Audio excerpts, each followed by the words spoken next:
Tempatkan perangkat Anda di atas tripod. Pastikan untuk mengunci pengaturan exposure kameramu.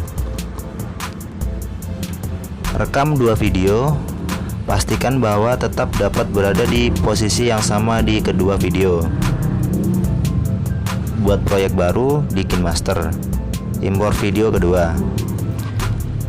Ketuk klip video, lalu pilih tangkap dan simpan bingkai pada playhead.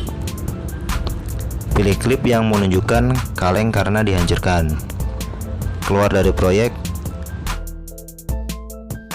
buat proyek baru dan impor video pertama. Geser playhead ke poin dimana kaleng mulai dihancurkan. Ketuk lapisan dan impor gambar yang pertama diambil. Ketuk bagi layar dan isolasi kalengnya. Pindahkan playhead sedikit ke depan. Impor gambar tangkapan kedua.